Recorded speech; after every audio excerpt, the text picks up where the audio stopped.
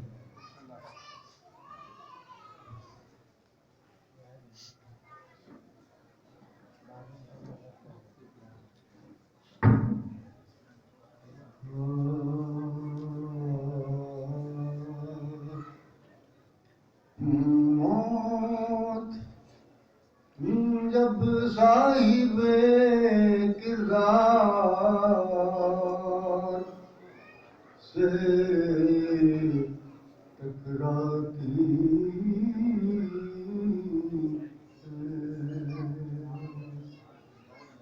ہے، موت جب صاحب کردار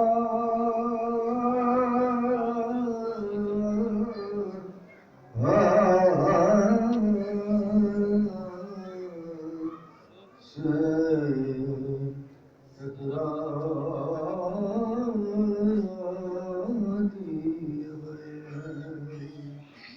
ہے، وہ نہیں مرتا، خود موت ہی مر جاتی ہے۔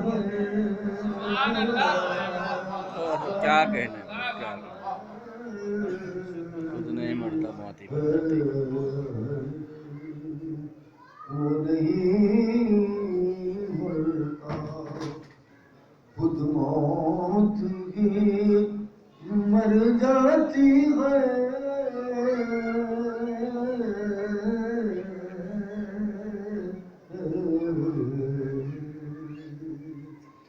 یہ تو ذریعہ ہے ملاقات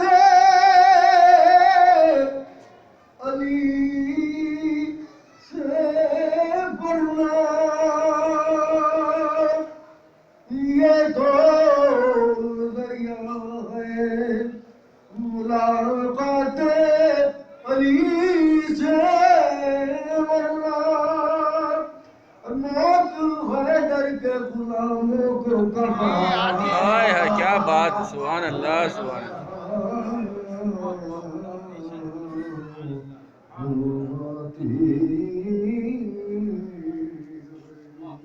نعرہ سلوات۔ اللہم صلی اللہ محمد وعلی محمد۔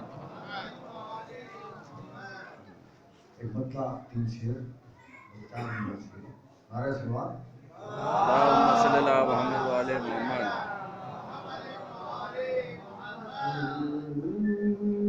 جس گھر میں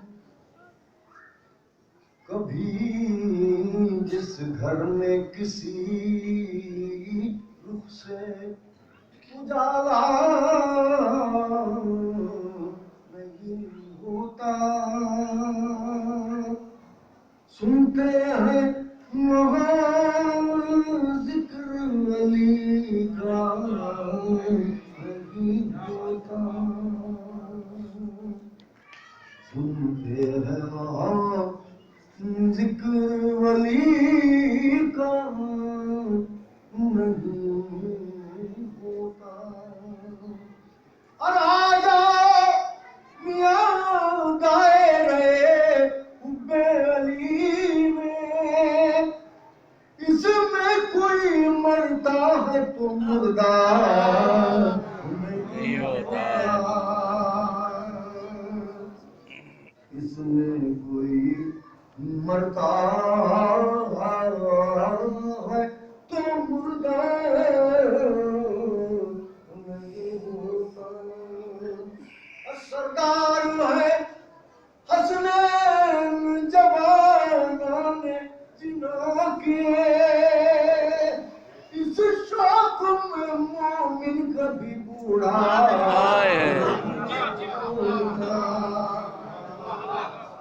سردار ہے حسنین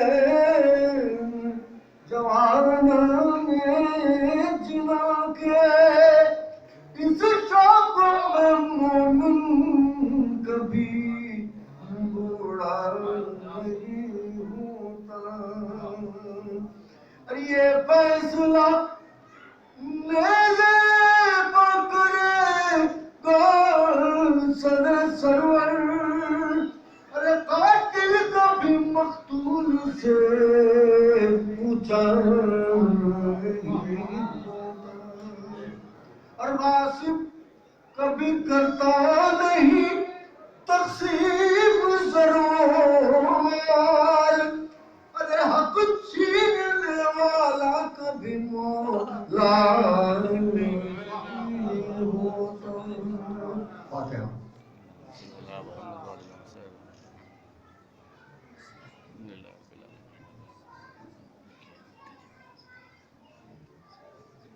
ایک مرتبہ سورہ علم کی مرتبہ سورہ اخلاص کی طرح فرمان کے خلاف مرحوم ڈاکٹر خیر صادق صاحب اللہ نے حسین صاحب کی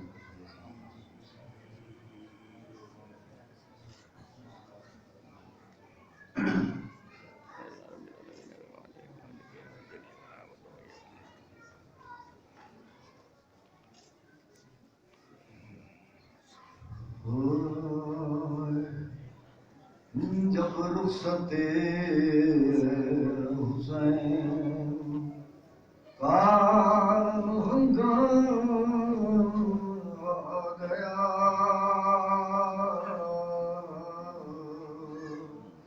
آئے زمین پر گھوڑے سے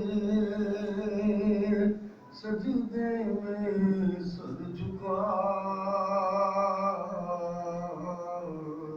قاتل واسطین چڑھاتا ہوا بڑھا، بالی باروغ سیدہ نے سر پٹک دیا،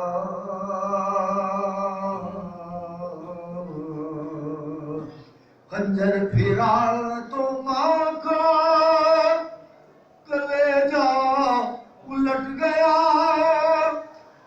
زہرا کی گود میں سر شبیر کٹ گیا، زہرا کی گود میں سر شبیر کٹ گیا، قرآن کے محافظ و یاور چلے گئے، عباس و قاسم و علی اکبر چلے گئے، اب ہے کہ 6 مہینے کے اصغر چلے گئے، اب کیا رہا کہ صفت پیغمبر چلے گئے، لاشیں پڑی ہے گلیے شہیدوں کی خاک پر، پروا بکھر گیا ہے پیامہ کی خاک پر، پروا بکھر گیا ہے پیامہ کی خاک پر، فرمایا رو کے دیکھتے ہیں آپ یا نبی، اور امت نے جو حضور کی عطرت کی قدر کی، بابا سلا تھا کیا میری خدمات کا یہی، ارے بابا مرا حسین میری کو گزر گئی، بابا مرا حسین میری کو گزر گئی، بابا قصور کیا تھا میرے نور عین کا، بابا چوری سے کاٹا گیا سر حسین کا، بابا چوری سے کاٹا گیا سر حسین کا، بابا ابو مریض کو بستر بھی لے گئے، اور خیمے سے گاہ ہمارے اصغر بھی لے گئے، ظالم یتیم بچوں کے باہر بھی لے گئے، زینب کے سر سے چھین کے چادر بھی لے گئے، چاہے کہاں کے آگ لگی ہے قیام میں، سر لنگے میری بچی ہے پلوائے آرام میں، سر لنگے میری بچی ہے پلوائے آرام میں، بابا اجڑ رہا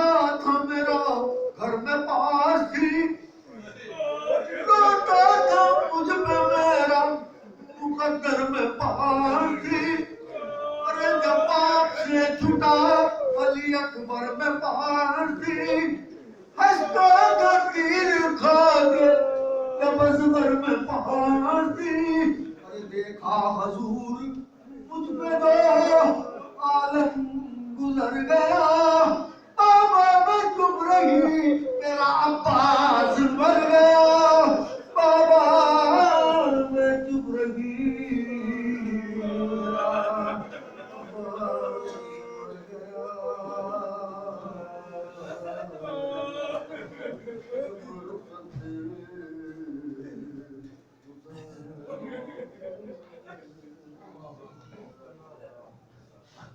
تقبل اللہ انشاءاللہ.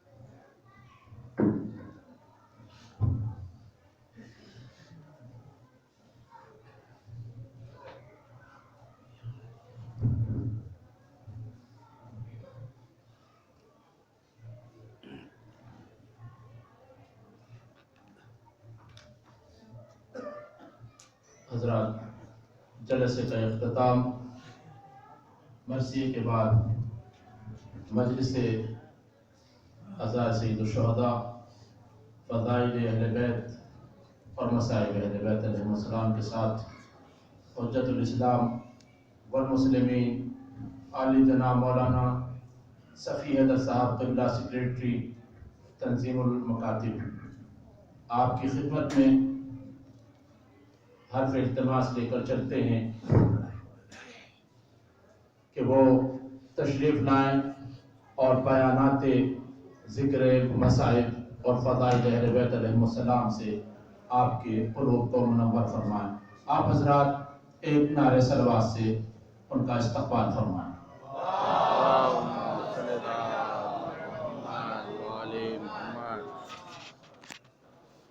ایک اور صلوات پڑھیں محمد وعلى اللهم صل على محمد وعلى محمد.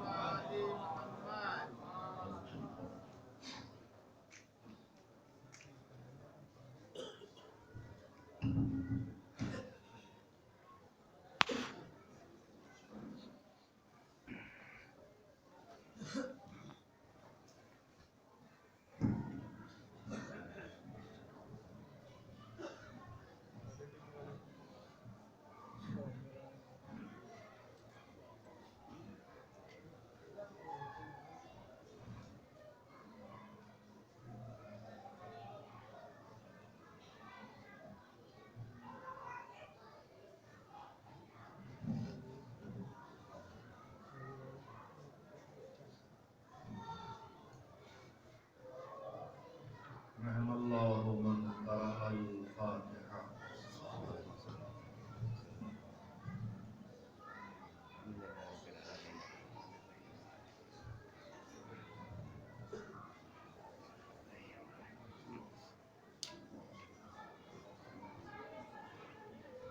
اعوذ باللہ من الشیطان اللعین الرجیم. بسم اللہ الرحمن الرحیم. الحمد للہ رب العالمین والعاقبۃ للمتقین والجنۃ للمؤمنین والنار للملحدین والصلاة والسلام علی سید الانبیاء والمرسلین سیدنا ونبینا وشفیعنا بالقاسم محمد اللهم صل على محمد وعلى محمد. وآل الطيبين الطاهرين المعصومين المظلومين واللعنة الدائمة الباقية على أعدائهم أجمعين من الآن إلى يوم الدين.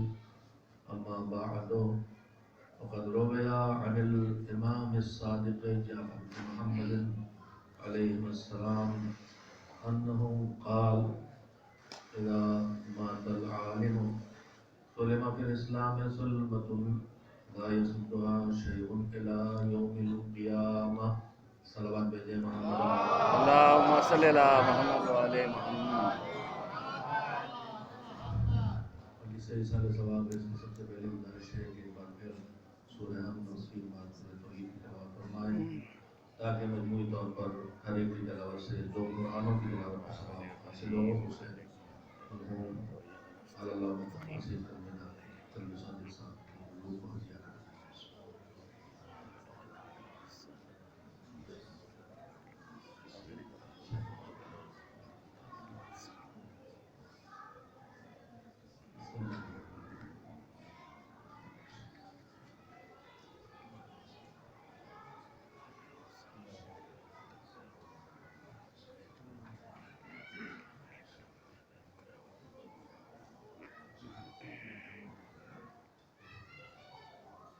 سلوات بھیجیے محمد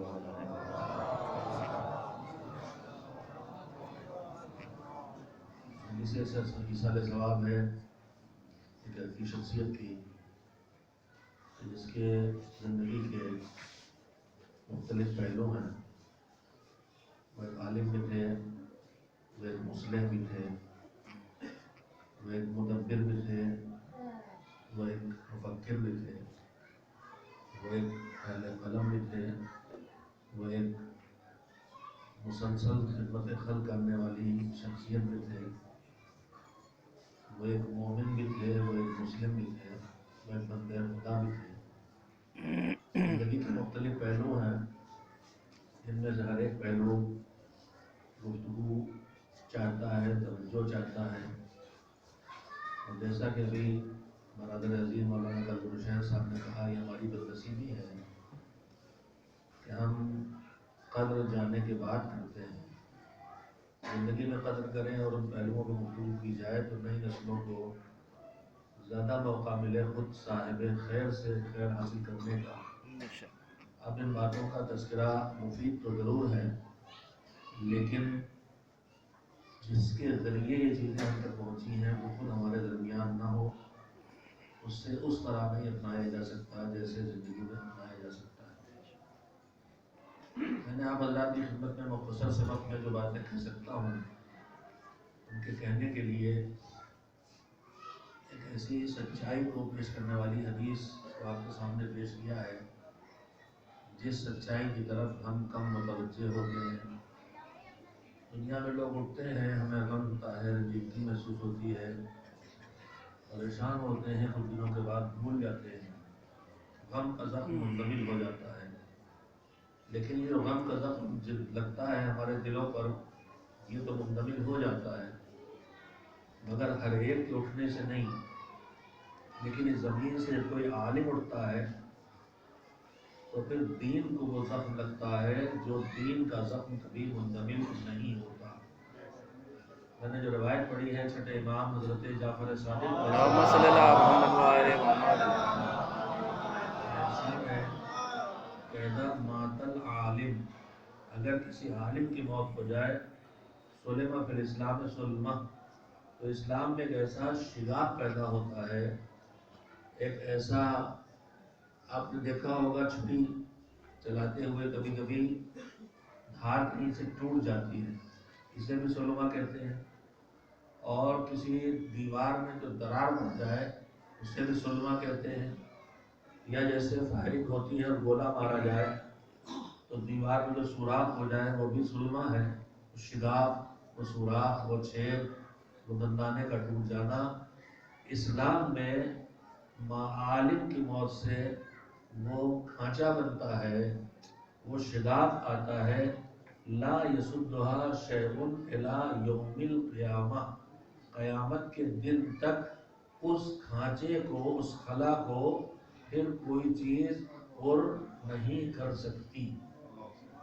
اس سے ہم اندازہ لگائیں کہ عالم کا وجود سماج میں اور معاشرے میں کتنا قیمتی ہے اور کتنا اہم ہے اور کتنا ضروری ہے دین کے لیے، دین کی بقا کے لیے، دین کی حفاظت کے لیے، دین کے صحیح راستے پر باقی رہنے کے لیے اور دینداروں کے صحیح راستے پر چلتے رہنے کے لیے. میرے عزیزوں، جس عالم کے جلسہ تعزیت میں اور اصال ثواب کے لیے ہم جمع ہوئے ہیں، اس کی شخصیت کے مختلف پہلو ہیں جن پر گفتگو ابھی میں نے عرض کیا کہ کی جانا چاہیے. کہ عالم جس کے وجود کی کمی قیامت تک بھرپائی نہیں ہو سکتی، یہ کون سا عالم ہوتا ہے؟ عالم کی قسمیں ہیں. ایک عالم وہ ہے جو منکسر مزاج ہے، ایک عالم مغرور ہے. ایک عالم وہ ہے جو باعمل ہے، ایک عالم وہ ہے جو بے عمل ہے. ایک عالم وہ ہے جو زمانے سے باخبر ہے، ایک عالم وہ ہے جو زمانے سے بے خبر ہے. ایک عالم وہ ہے جو معتدل مزاج ہے، ایک عالم وہ ہے جو شدت پسند ہے. ایک عالم وہ ہے جو خود عدالت والا ہے، ایک عالم وہ ہے جس میں خود عدالت نہیں پائی جاتی. ایک عالم وہ ہے جو دوسروں کی بھی اصلاح کرتا ہے اور اپنی بھی اصلاح کرتا ہے. ایک عالم وہ ہوتا ہے کہ جو دوسروں کی اصلاح بھی نہیں کرتا، اپنی بھی نہیں کرتا، یا دوسروں کی اصلاح کی کوشش کرتا ہے، اپنی اصلاح کی کوشش نہیں کرتا. اسلام میں دو قسمیں ہیں عالم کی، ان میں سے ایک اسلام کو درکار ہے، ایک سے اسلام دور ہٹاتا ہے. ابھی مولانا کلب جواہر صاحب اللہ نے حدیث دہرائی پیغمبر خدا حضرت محمد مصطفیٰ صلی اللہم صلی علی محمد وآل محمد. یہ ساری چیزیں جب سمٹ جائیں کہ منکسر مزاجی بھی پائی جائے، خوش اخلاقی بھی پائی جائے، دوسروں کے لیے دل میں نرمی کا جذبہ اور محبت بھی پایا جائے، ایثار اور قربانی بھی پائی جائے، یہ سب باخبر زمانے سے باخبری بھی پائی جائے، یہ ساری چیزیں جب جمع ہوتی ہیں تو وہ کہلاتا ہے عالم باعمل. قسمیں ہیں انسانوں کی، ایک ہے عالم، ایک ہے جاہل، ایک ہے باعمل اور ایک ہے بے عمل. اگر ان دو کو جوڑیں گے ایک دوسرے سے تو کتنی قسمیں بنیں گی؟ 4 قسمیں بنیں گی. ایک عالم باعمل، ایک عالم بے عمل، ایک جاہل باعمل، ایک جاہل بے عمل. بہت سے لوگ ہمارے درمیان ہیں نہ دین جانتے ہیں نہ انہیں دین سے کوئی رشتہ ہے، ہماری دنیا میں ان کا کوئی رشتہ نہیں. ایک بات تو دین جانتا تو نہیں ہے لیکن دینداری، نماز، روزہ یا رسم و رواج اور دعا تعویذ اور نظر نیاد میں سب سے آگے آگے. اسی طرح سے عالم کی بھی 2 قسمیں، ایک عالم باعمل ہے جو کرتا، جو بتاتا ہے اس پہ عمل کرتا ہے، ایک عالم بے عمل ہے. تو 2 قسمیں عالم کی، 2 قسمیں جاہل کی. عالم باعمل، عالم بے عمل. جاہل کی 2 قسمیں، جاہل بے عمل اور جاہل باعمل.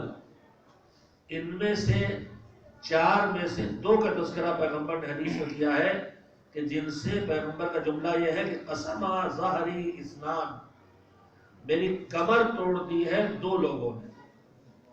قسم ظہری اسنان، حضور سرور کائنات حضرت محمد مصطفیٰ صلی اللہ علیہ وسلم. قسم ظہری اسنان، میری کمر توڑ دی ہے 2 لوگوں نے. عالم متحدث و جاہل متنسک.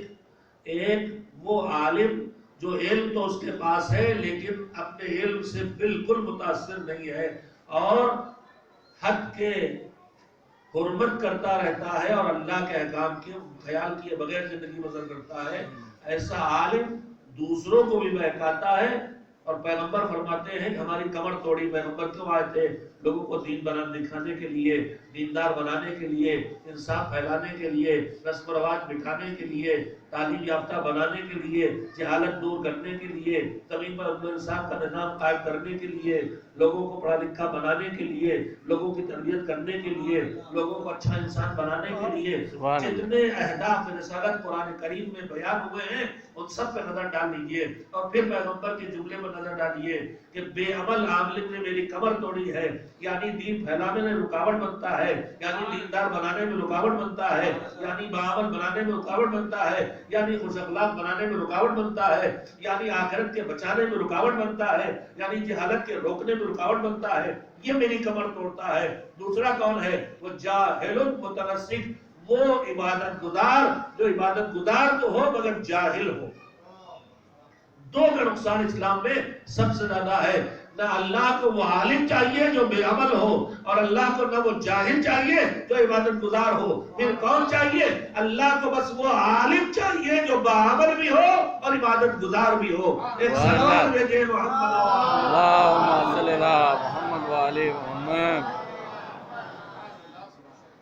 علم و عمل کا رشتہ میں نے مولانا کلب صادق صاحب علیہ اللہ مقامہ کے بنجوں کے مجلس میں بات چھیڑی تھی کہ نہیں سکا تھا، بہت سی باتیں رہ گئی. علم و عمل کے رشتے میں جو رشتہ ہے، دیکھیے ہم میں سے کوئی چاہے ہمارے پاس علم ہو چاہے نہ ہو، ہم علم لانا چاہتے ہیں. ہم جاہل ہونے کو پسند نہیں کرتے، اور جو علم کسی صورت حاصل ہو جائے اسے باقی رکھنا چاہتے ہیں. ہم نہیں چاہتے کہ ہم جاہل رہ جائیں. ہمارے پاس جو علم آئے وہ ہم سے چلا جائے. دو تمنائیں ہم میں ہر ایک کی ہوتی ہیں. اگر متوجہ کی جائے کسی بھیا جاہل رہنا چاہتے ہو یا سیکھنا چاہتے ہو تو ہر آدمی کہے گا نہیں ہمیں جاہل رہنا پسند نہیں، ہم علم حاصل کرنا چاہتے ہیں. اور دوسرا کہ جاہل نہیں رہنا چاہتے، علم حاصل کرنا چاہتے ہو. علم وہ چاہتے ہیں جو ٹکے تمہارے پاس، یا علم آئے اور چلا جائے، محنت بیکار کا نہیں، آئے تو ٹکے. تو یہ جو علم کے بارے میں دو ہماری خواہشات ہیں، ایک علم آئے، دوسرے علم ٹکے. ان دونوں کا نسخہ کیا ہے؟ ان دونوں کا نسخہ ہے عمل. جو سیکھو اس پر عمل کرو. علم لانے کا ذریعہ بھی عمل ہے اور علم بچانے کا ذریعہ بھی عمل ہے. امام صادق علیہ السلام کا ایک ارشاد ہے، اللہم صلی اللہ محمد وعلی محمد. تفصیل و تفصیل کے بغیر سن لے. امام صادق فرماتے ہیں کہ العلم یہتف بالعمل، علم عمل کو آگے پکارتا ہے. علم آتا ہے تو عمل کو پکارتا ہے. علم آتا ہے، اگر ہم نے پڑھا کہ نماز واجب ہے تو ہمارا علم یہ کہتا نماز پڑھو. ہم نے کہا روزہ واجب ہے تو ہمارا علم کہتا روزہ رکھو. ہمارا علم اگر ہمیں ملا کہ قطع رحم حرام ہے تو پھر ہم سے ہمارا علم کہتا ہے کہ رشتے جو جوڑے ہیں انہیں جو توڑے ہیں انہیں جوڑو. اگر ہم سے ہمارا مذہب ہم سے کہتا ہے کہ صلہ رحم واجب ہے تو ہم سے مذہب کہتا ہے کہ اللہ نے جو رشتے جوڑ کے بنائے ہیں انہیں جوڑ کے رکھو. خالی زبان سے نہ رہو، عمل سے حسینی بنو، باعمل بنو. العلم یہتف بالعمل، علم آتا ہے تو عمل کو دعوت دیتا ہے. فَإِنْ أَجَابَ، اگر علم کی آواز پر عمل نے لبیک کہی تو ٹکتا ہے. وَإِلَّا فَارْتَحَلَ عَنْهُ، اور اگر علم کی آواز پہ عمل نہ آیا تو یہ علم رکتا نہیں ہے، چلا جاتا ہے. تو علم کے اپنے پاس روکنے کا ذریعہ کیا ہے؟ باعمل بننا. اچھا جتنا علم میرے پاس آ گیا وہ آ گیا، اب جو نہیں آیا اس تک لانے کا ذریعہ کیا ہے؟ وہ بھی رسول اکرم حضرت محمد مصطفیٰ صلی اللہ علیہ وسلم کے ارشاد. اور حضور نے مثال دی ہے، میں نے اس دن مثال دہرائی تھی. حضور نے فرمایا، جو مثال دی میں اپنے لفظوں میں آپ کے سامنے پیش کر رہا ہوں کہ مثلا میں آیا ہوں دہلی میں، اتفاق سے یہاں لائٹ اب نہیں جاتی لیکن چلی گئی، اور میں جس کمرے میں ٹھہرا ہوں اس طرف باتھ روم نہیں، مجھے اٹھ کے دوسرے علاقے میں تھوڑی دور میں باتھ روم جانا ہے. میرا دیکھا ہوا راستہ نہیں ہے، مجھے نہیں پتا کہ تعمیر چل رہی، اونچا نیچا زینے ہیں، کیا ہے کیا نہیں ہے. اب میں نکلا تو اندھیرا کیسے راستہ ڈھونڈوں؟